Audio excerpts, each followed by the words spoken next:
Red Bull's breach of the 2021 cost cap is poised to collapse the Formula One world in on itself. The rest of the paddock are ready to go to war with Christian Horner's team, but the FIA aren't so keen on confrontation. Everyone wants to know what has happened, but the FIA are trying to hide everything behind closed doors. Are Red Bull about to get away with the biggest Formula One rules breach in over a decade? With the FIA's help, they might.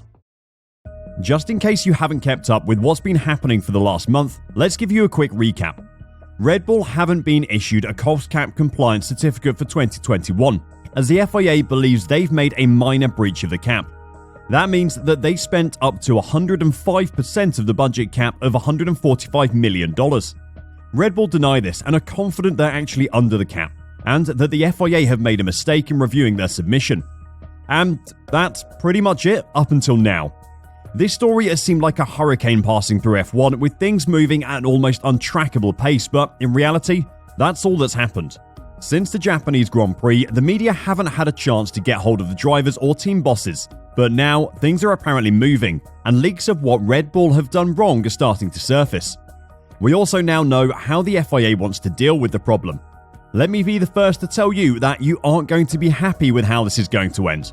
Sources understand that the FIA have made an offer to Red Bull to settle the dispute over the cost cap.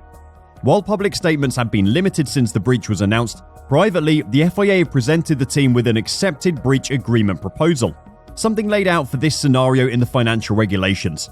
Should Red Bull agree to it, they would accept whatever penalty the FIA deem appropriate without the right to an appeal. The details of what that penalty may be depend on what Red Bull have done to breach the cap.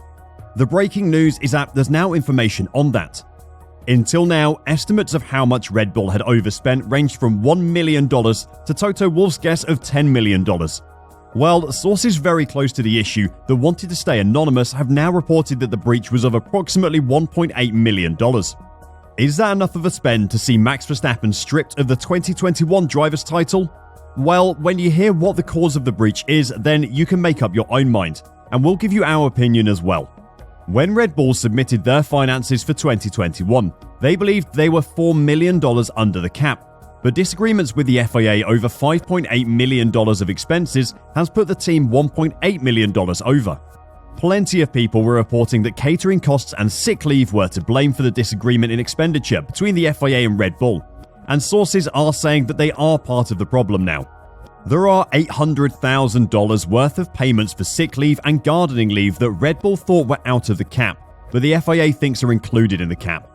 The internal costs are said to involve former head of aerodynamics Dan Fallows, who resigned in mid-2021 to take up the technical director job at Aston Martin.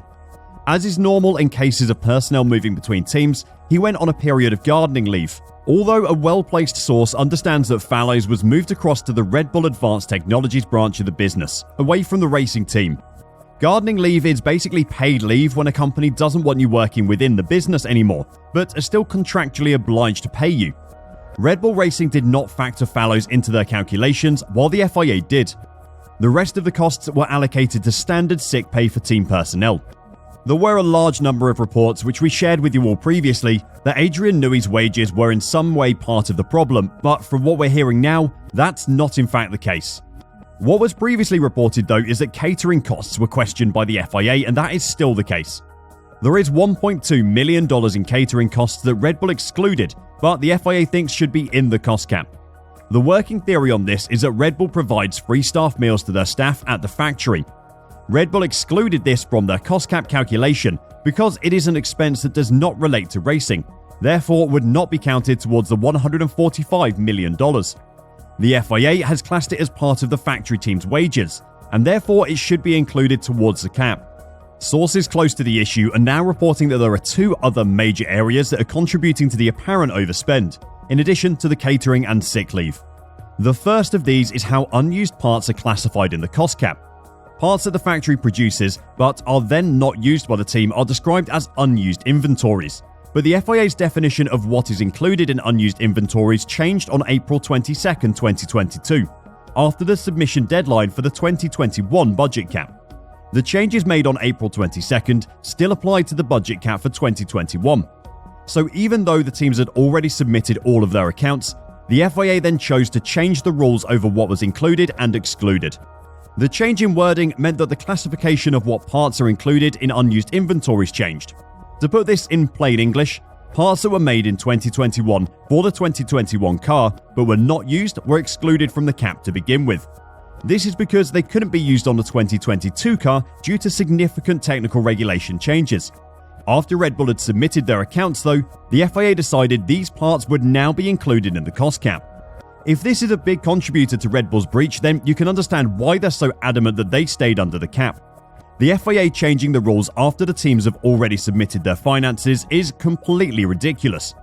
It would be like you taking a math test that allows you to use a calculator, and then once you've taken the test, the assessor says, "Oh no, actually we change our minds, and you shouldn't have used a calculator," and then marking all your answers wrong because you used a calculator. Red Bull won't be willing to accept any responsibility for a breach if this is the reason they ended up going over the cap. If they would have gone over the cap anyway, even with these costs excluded, then they wouldn't be willing to accept a punishment that takes these into account either. The last of the 4 large areas of disagreement between Red Bull and the FIA is a tax rebate that Red Bull are expecting. The UK's tax body, HMRC, has something known as Research and Development Expenditure Credit. It can be claimed by contractors who've been hired by a larger firm for R&D work and have either received a grant or subsidy, or the expenditure is greater than an aid cap on the scheme. Basically, if a big firm had hired part of the Red Bull team to do some R&D work for them, then Red Bull could ask HMRC to give them some money back based on the worth of the work Red Bull did. Red Bull are believed to have expected a rebate from HMRC, but this did not materialize, adding $1.4 million to the budget for the year. However, there is an understanding that the situation with HMRC is fluid, and if Red Bull are able to prove they were expecting some sort of rebate from HMRC, the FIA will look leniently on this figure. I hope you weren't expecting this to be simple. The cost cap rules and the finances of running a Formula 1 business are painfully complex, and Red Bull's overspending is a reflection of that. There isn't the simple, they spent too much money designing their car, or they spent too much money giving Max new engines, that Lewis fans were hoping for. These points also offer an insight into why there's been no official news yet, not that anyone should be surprised by that. Tax law is complex, the FIA's own rules are confusing and changed after the submission date, and there's a lot on the line. Red Bull will not accept any punishment until they're happy that all of the disagreements we've highlighted have been settled and both parties meet at an amicable middle ground. If the FIA and Red Bull meet somewhere in the middle here, then Red Bull could very well end up under the cost cap, and they won't be punished at all. Is that good for the sport and the cost cap rules though? Well, that's another complex question that might be impossible to answer until we take a retrospective look when the dust settles. It might not be too bad for the sport. F1 is known for its complex rules, and no one will be surprised by disagreements over their interpretation. It's definitely bad for the cost cap rules though. These regulations were meant to be watertight. They were meant to be strict and clear. There wasn't meant to be space for interpretation or confusion. You were either over or under the cap. That was it. Even if Red Bull end up over the cap, the rules are obviously not as clear as we all thought they would be. Nothing surprising about that considering the FIA's track record. It's just incredibly disappointing. The FIA has stumbled its way through the 2022 season like a blind man in a maze, going back on itself, getting confused and lacking in direction. The cost cap was a shining light for Formula 1 when it was introduced, a chance for the sport to find its competitive edge again after 8 years of Mercedes dominance. Now though, it's a black cloud hanging over at least 3 championships. What a mess the FIA have made. Want to know more about what's happening in F1? Then click the link on your screen and I'll see you there.